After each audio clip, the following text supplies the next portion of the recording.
So here's what I think. The single greatest challenge is we don't know who we are politically, do we?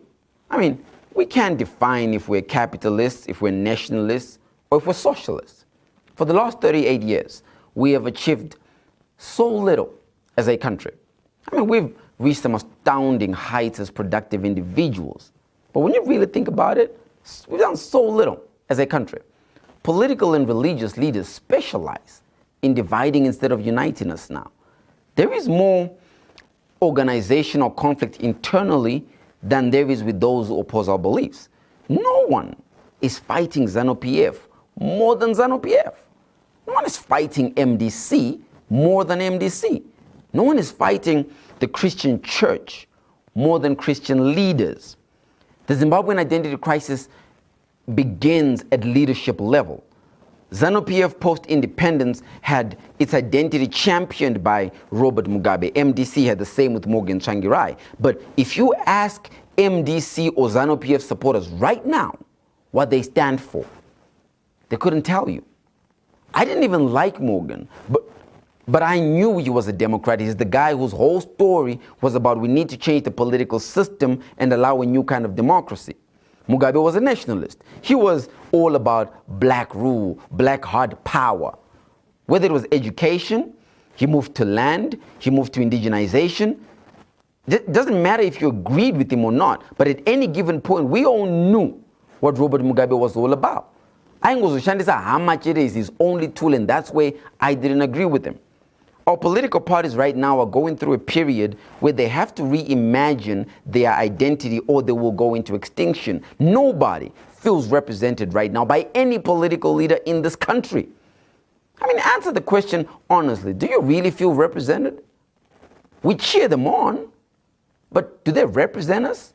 Outside of the fact that we're both from Chivi South and we're both Karangas, I don't know if I relate to the president.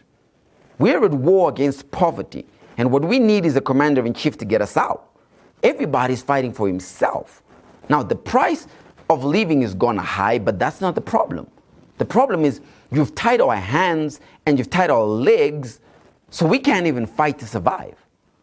On one hand, you've got universities that are producing graduates that can't be used by anybody for anything. Our young girls have been reduced to extreme sports athletes with their bodies busy in sexual exercise to get out of hell.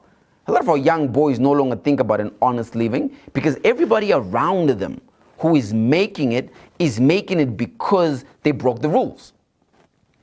We can't even get our boys to stay sober long enough to execute any plan, and that's why we're losing them. Now, on the other hand, I think we also have the most creative, big ideas for the future coming out of our young girls, but with no real access to finance, so they simply get exhausted from aspiring. Hey, if you're in the diaspora, you can now send your family a fresh box, 2 big chickens, and 10 kgs of potatoes for just $30 US. Go to diaspora.freshinnerbox.co.zw. These greedy supermarkets are charging a lot. So buy all your fresh bread for Fresh in a Box. So, while we have no identity, what we do have is an impeccable ability to survive, resilience, intelligence unmatched by any country on the African continent.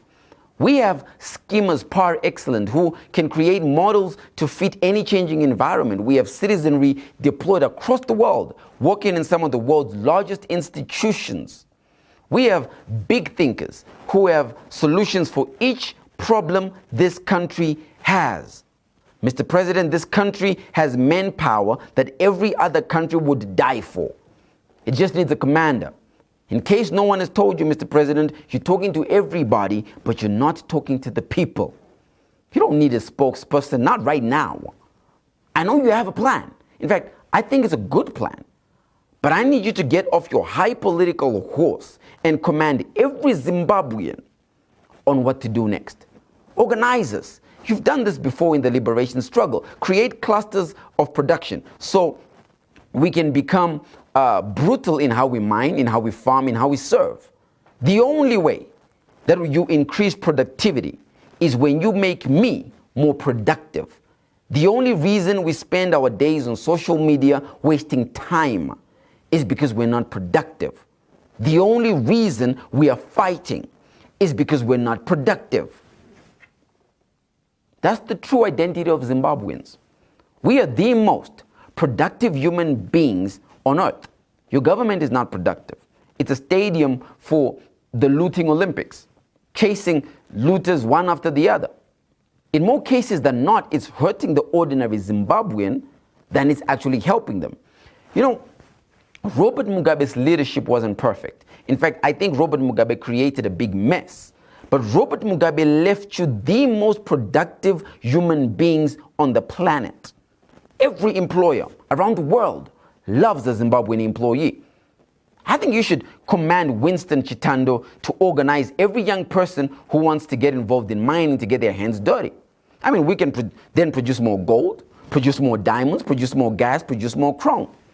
Command Kirsty Coventry to organize all young people according to skill sets and capability or capacity. Deploy them in all directions of the country so that they work as their condition of compulsory national youth service. Command Parents Shivi to square out each inch of the country and account for its productivity. Your Minister of Labor, she should be able to account for every human being in this country and their level of productivity. Command, Mr. President, command. There is nothing wrong with this country that we cannot fix. Everybody wants to play a part. You asked for the job, you got it. Command Agriculture is exemplary. Command Housing is curious.